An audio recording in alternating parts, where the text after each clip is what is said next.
놀라운 축복의 비밀하신 말씀은 갈라디아서 제5장 13절에서 15절의 말씀입니다. 갈라디아서 제5장 13절에서 15절. 형제들아, 너희가 자유를 위하여 부르심을 입었으나 그러나 그 자유로 육체의 기회를 삼지 말고 오직 사랑으로 서로 종노릇하라. 온 율법은 내 이웃 사랑하기를 내 자신같이 하라 하신 한 말씀에서 이루어졌나니 만일 서로 물고 먹으면 피차 멸망할까 조심하라. 아멘. 오늘 말씀의 제목은 서로 물고 먹으면 멸망한다 하는 말씀이 제목이 됩니다. 하나님께서 우리를 불러주실 때는 자유를 위하여 부르셨습니다. 우리는 자유가 없던 존재였죠. 죄의 종이었고 사람들의 종이었고 돈의 종이었고 그런 악한 그런 죄악의 종이었습니다. 그런데 우리 종되었던 감옥에 갇혀 또한 노예로 고통 가운데 있었던 우리들을 바로 나를 구원해 주시기 위하여 자유를 주시기 위하여 우리를 불러주셨습니다. 예수님을 믿으라.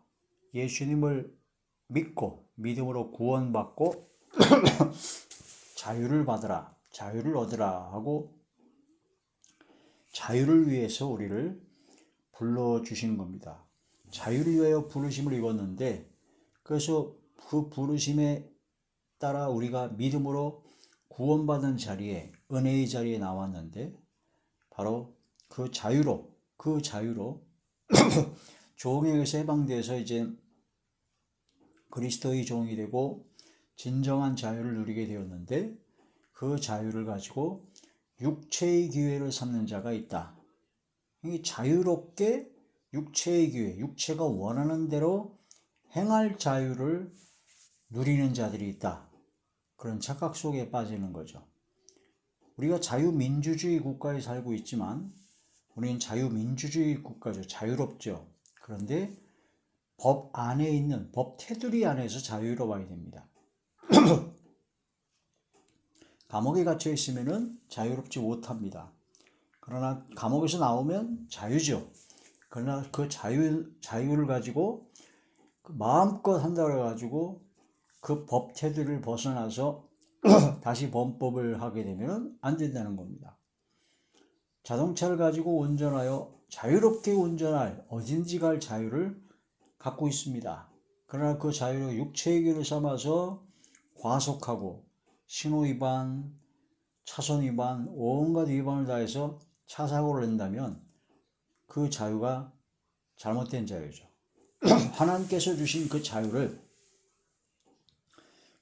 가지고 죄를 짓는데 육체의 기회를 삼는데 쓰지 말아라. 그래서 자기가 마음에 원하는 대로 눈에 보기 좋은 대로 혈기 부릴 거 막 부리고 자기가 마음대로 막 욕하고 싸우고 다투고 분쟁을 일으키고 서로 물어뜯고 싸우고 그런 독한 시기와 다툼 가운데 그런 육체의 기회를 삼아서 하나님께서 예수 그리스도의 그 보혈의 피값으로 주신 그 귀한 자유를 육체의 기회로 서로 날려버리지 말아라. 그런 말씀이 되는 거죠. 육체의 기회를 삼지 말아라는 겁니다. 그러니까 어떤 사람들은 믿음으로 구원받았다. 율법 행위로 구원받는 것이 아니다. 라고 하니까 그냥 믿음으로 구원받았다. 그러니까 띵똥하고 믿어지고 그냥 교회만 다니고 나는 믿는다 라고 고백하고 그러면 다 되는 걸 줄 알고 구원받았다라고 하는 자유를 실천하려고 이제부터는 자기 마음대로 삽니다. 나는 구원받았기 때문에 이미 난 지옥에 갈래야 지옥에 갈 수 없는 존재가 되었다라고 하면서 그 참된 그 자유를 엄청난 그 자유를 받았음에도 불구하고 그 다음부터 지옥 갈 자식처럼 지옥에 빠질 인간처럼 죄악을 짓고 살아가고 있습니다. 그러면서 나는 구원받았대요. 육체의 기회를 삼고 그래서 막 독한 시기와 다툼으로 서로 쌍욕하고 막 거짓말하고 비방하고 정죄하고 막 다투고 싸우고 심지어는 교회 내에서 목사, 장로, 또 목사끼리, 또 뭐 교인들끼리 서로 물어뜯고 싸우고, 더 심지어는 서로 주먹다짐으로 싸우는, 교회 내에서 여러 가지 분쟁을 교회에 대해서 해결이 안 돼가지고 세상 안 믿는 세상 사람들 재판장 앞에 가지고 해결해 달라고 하는 그런 말도 안 되는 일들이 교회 안에 막 일어나게 됩니다. 이게 바로 육체의 기회를 삼은 겁니다. 예수 그리스도의 그 보혈의 핏값을, 그 엄청난 그 보혈의 핏값, 값비싼 대가를 치르셨는데, 내가 치른 것이 아니라 예수님께서 대신 치러 주셨는데, 그래서 우리에게 주신 구원의 은혜와 은총을 육체의 기회를 삼아가지고 온갖 죄를 짓고 있는 데 사쓰고 있으니, 그렇게 되면 그 사람이 구원받았다? 라고 하는 것이 진짜 구원받았을까요? 진짜 믿어서 구원받은 하나님의 자녀일까요? 그게 의심스럽고, 나는 분명히 믿음으로 구원받은 하나님의 자녀가 되었다. 그런데도 서로 물어뜯고 싸우고 막 그렇게 한다. 그렇다면 그 믿음이, 그 구원이 이루어질까 싶습니다.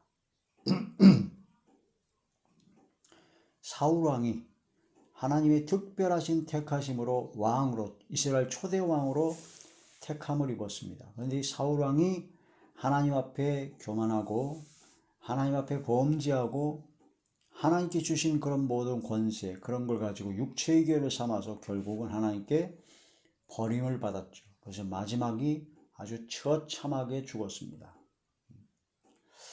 그 사울왕이 과연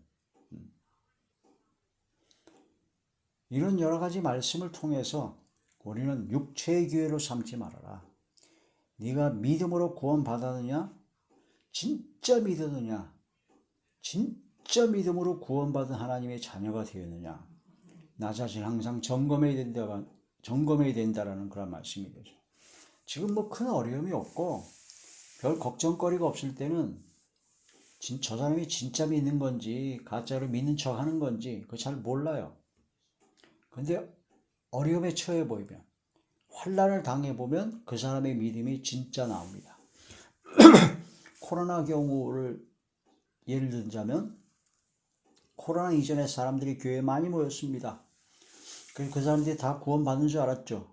근데 코로나를 통해서 어려움이니까 집에서 예배드리고 인터넷 예배드리고 결국은 신앙과 믿음을 다 팔아먹고, 코로나가 끝나서 이제 모임이 자유롭게 되는데도 이제 교회는 안 나오죠.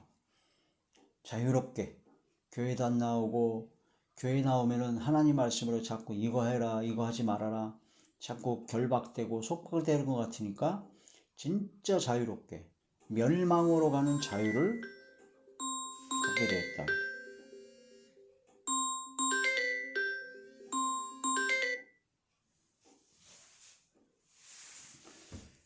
그래서 멸망으로 가는 그런 자유를 누리다가 결국은 지금 멸망으로 지금 치닫고 있습니다. 위험하고 있죠. 그래서 자유를 위하여 부르심을 입었는데 그 자유로 육체의 기회를 삼지 말아라. 오직 서로 사랑으로 서로 종로를 해야 된다. 온 율법은 네 이웃을 사랑하기를 네 자신같이 하라 하신 한 말씀에서 이루어졌다라는 그런 말씀이 됩니다. 근데 만약에 서로 물고 먹으면 피차 멸망할까 조심하라. 서로 물어뜯고 싸우면 같이 망해요. 네가 잘났고 내가 잘났고 그게 문제가 아니라 피차 멸망할까 조심하라는 겁니다. 그래서 악을 악으로 욕을 욕으로 갚지 말고 선으로 악을 이기라는 말씀이 됩니다. 우리 옛사람이 십자가에 못 박아 죽음을 당한 것은 옛사람이 죽어야죠. 죄의 몸이 죽는 겁니다. 죄악의 몸이. 그래서 다시는 죄에게 종로를 타지 않게 하기 위해서 십자가에 못 박아 죽은 것이다. 로마서 제6장 로마서 제6장 6절의 말씀. 우리가 알거니와 우리의 옛사람이 예수와 함께 십자가에 못 박힌 것은 죄의 몸이 죽어 다시는 우리가 죄에게 종로로 타지 아니하려 함이다. 죄에게 종로로 타면 안 된다는 거죠. 누구에게 순종하든지 순종함을 받는 자의 종입니다. 우리가 죄에게 순종하면 죄의 종입니다. 의에게 순종하면 의의 종입니다. 주님께 순종하면 주님의 종입니다. 로마서 제6장 16절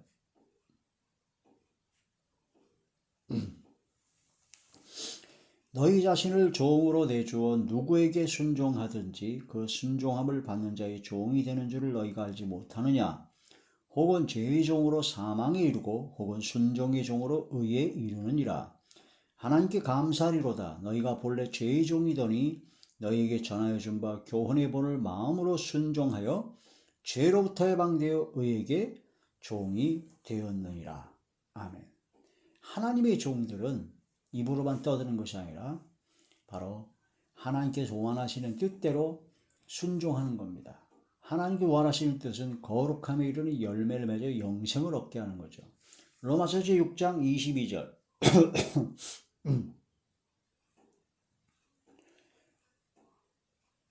로마서 제6장 20절부터 보겠습니다. 너희가 죄의 종이 되었을 때는 의에 대하여 자유로웠느니라. 너희가 그때 무슨 열매를 얻었느냐? 이제는 너희가 그 일을 부끄러워하나니 그는 그 마지막이 사망임이라. 죄의 열매를 맺으면 마지막이 사망입니다. 22절 그러나 이제는 너희가 죄로부터 해방되고 하나님께 종이 되어 거룩함에 이르는 열매를 맺었으니 그 마지막은 영생이다. 하나님께 종이 된 사람은 바로 열매를 맺게 되는데 그 열매는 거룩함에 이르는 열매를 맺게 되고 마지막이 영생이다. 그러나 죄의 종들은 죄에게 순종하는 죄의 종들은 죄악의 열매를 맺기 때문에 그 마지막이 사망입니다. 사망. 우리는 예수 그리스도의 보혈의 공로에 힘입어 예수 그리스도께서 그 보혈의 핏값을 치르시고 우리를 사셨습니다. 그래서 우리는 값으로 사신 그리스도의 종입니다. 그러므로 사람들의 종이 되지 말아야 된다는 거 말씀이 되죠. 고린도전서 제7장의 말씀입니다. 고린도전서 제7장 22절에서 23절 주 안에서 부르심을 받은 자는 종이라도 주께 속한 자유인이요 또 그와 같이 자유인으로 있을 때 부르심을 받은 자는 그리스도의 종이라. 너희는 값으로 사신 것이니 사람들의 종이 되지 말라. 우리는 예수 그리스도의 그 보혈 가장 최고로 비싼 그 값을 치르고 우리를 건져주셨습니다. 사셨습니다. 그래서 그 값을 치르고 사신 예수님의 종입니다. 그리스도의 종입니다. 우리는 사람들의 종이 되어서는 안 된다는 거죠. 그리스도의 종은 마음으로 하나님의 뜻을 행하는 사람들입니다. 에베소서 제6장 에베소서 제6장 5절에서 7절 좀들아 두려워하고 떨며 성실한 마음으로 육체의 장전에게 순종하기를 그리스도께 하라. 눈가림만 하여 사람을 기쁘게 하는 자처럼 하지 말고 그리스도의 종들처럼 마음으로 하나님의 뜻을 행하고 기쁜 마음으로 섬기기를 주께 하듯 하고 사람들에게 하듯 하지 말라. 이게 바로 그리스도의 종된 사람입니다. 마음으로 하나님의 뜻을 행하는 겁니다. 진리를 알지니 진리가 너희를 자유케 하리라. 죄를 범하는 자는 죄의 종이다라는 겁니다. 요한복음 8장 32절에서 34절에 보니까 진리가 자유케 한다. 예수님께서는 진리이시죠. 나는 길이요 진리요 생명이니 진자는 이긴 자의 종이라고 했습니다. 베드로후서 2장 19절에 그러므로 우리는 죄에게 지지 말고 승리해야 됩니다. 주의 영이 계신 곳에 자유함이 있습니다. 우리가 승리하고 이기려면 주의 영이 계신 곳이 돼요. 바로 성령께서 함께 하셔야 됩니다. 성령께서 함께 하시고 성령께서 역사하셔야지만이 진정으로 승리하게 되고 진정한 자유를, 참된 자유를 누리게 될 수가 있다는 겁니다.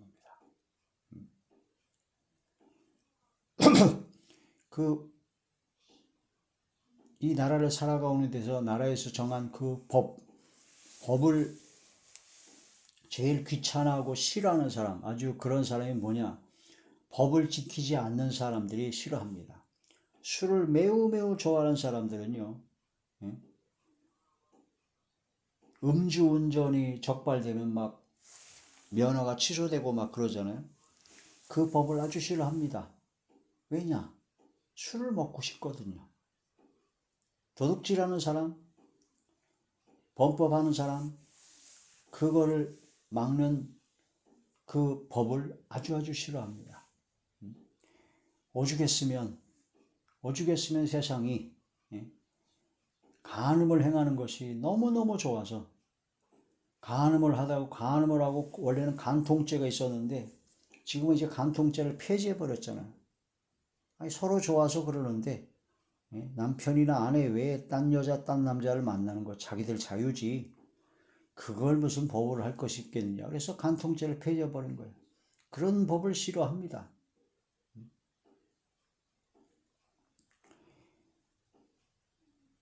이런 하나님의 말씀을 깊이 깨달아서 진정 참된 자유를 누리는 사람들은 그 법 안에서 자유를 누립니다. 남의 거 훔치거나 도둑질하고 싶지 않은 사람은 그 상관없는 사람들은 도둑놈 잡는 법 그런 거 아무 상관이 없어요. 술을 별로 안 먹고 술을 먹어도 뭐 음주운전할 상황이 전혀 아닌 사람들은 음주운전할 때 법을 가중한다? 아무 상관이 없습니다. 나하고는 상관이 없어요. 나는 그 법 안에서도 얼마든지 자유를 누리기 때문에 우리가 성경 말씀의 법, 하나님의 진리의 말씀의 법, 이 계명의 율법, 하나님의 말씀 그 안에서 진정으로 자유를 누리고 기쁨과 즐거움 속에 있는 사람은 하나님의 말씀의 법이 무겁지 않습니다. 오히려 감사하죠. 하나님께서 이 법을 만드신 목적이 뭡니까? 우리를 위해서 만들어 주셨습니다. 그걸 깨달아야 됩니다. 예수 그리스도께서 우리를 구원해 주셨고 자유를 주셨는데 또다시 죄를 짓게 되면 죄의 종이요 마귀의 종이요 사람들의 종이요 영원한 사망 멸망으로 치닫게 되니까 그 멸망으로 치닫게 되는 그런 자리에 들어가지 않기 위해서 마귀의 종노를 하지 않기 위해서 이거 하지 말아라고 다 막아 놓으신 거예요. 근데 마귀의 종노를 하고 죄의 종노를 하고 싶은 사람들은 그게 아주 버겁죠. 아주 버거워요. 주일에 산으로 들러 놀러 가고 싶어 죽겠는 사람은 주일에 예배 드리는 걸 아주 싫어합니다. 어떤 이상한 목사 하나는 누가 도대체 새벽 예배를 만들었냐. 새벽에 잠을 자야지. 어떤 이상한 목사 하나는 새벽 기도, 새벽 예배를 드리는 것은 미신이 하나다. 그래가지고 아주 새벽 예배를 아예 싫어합니다. 새벽을 깨우리로다. 새벽에 주님께서 만나시고 새벽에 아무런 것도 없고 가장 하루의 첫 시간을 하나님께 드리는 그 귀한 은혜의 시간을 체험하고 맛보고 그 기쁜 그 은혜를 체험한 사람은 새벽 시간이 너무 즐겁습니다. 새벽의 은혜를 받거든요. 무슨 문제가 있을 때 새벽 제단을 새벽 기도를 40일이든 20일이든 딱 작정하면 응답받고 그런 역사를 체험한 사람은 무슨 문제가 있으면 무조건 새벽 예배 나오죠. 공부 못하는 애들이 공부하라는 걸 아주 싫어합니다. 공부 잘하는 애들은 공부하라고 하지 않아도 공부해요. 공부가 즐겁거든요. 그래서 우리는 다윗의 고백처럼 시편에 있는 말씀처럼 내가 주의 뜻 행하기를 즐기오니 주님의 뜻대로 행하는 것을 즐기는 삶이 되어야 됩니다. 하나님의 말씀대로 살아가는 것이 가장 기쁘고 즐겁고 행복할 때 이게 진짜 구원받는 사람입니다.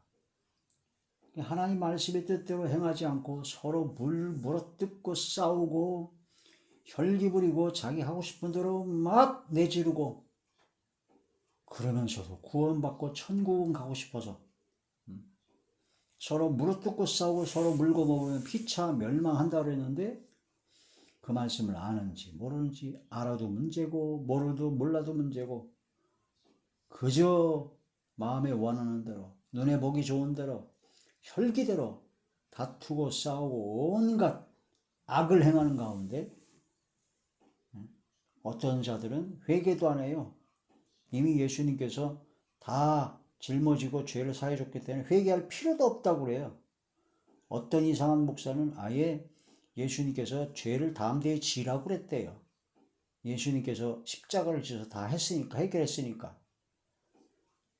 아휴, 안타깝고 참 황당한 일들이 마지막 때가 되니까 미혹의 영들에 의하여 점점 심해지고 있습니다. 이 마지막 때 서로 물고 먹으면 피차 멸망합니다. 하나님 앞에 항상 주의 뜻 향기를 즐길 수 있는 하나님의 말씀대로 살아가는 것이 가장 기쁘고 행복하고 가장 즐겁고 그런 복된 삶이라는 것을 깊이 깨닫고 하나님의 말씀대로 행하기를 즐기는, 즐겨 순종하는, 즐거이 헌신하는, 주의 계명을 크게 즐거워하는, 여호와 율법을 즐거워하여 그 율법을 죄하러 묵상하는 자로다. 하나님의 말씀대로 순종하는 것이 가장 행복한 최고의 삶을 누리는 저와 우리 모두가 되시길 주의 이름으로 축원합니다. 할렐루야.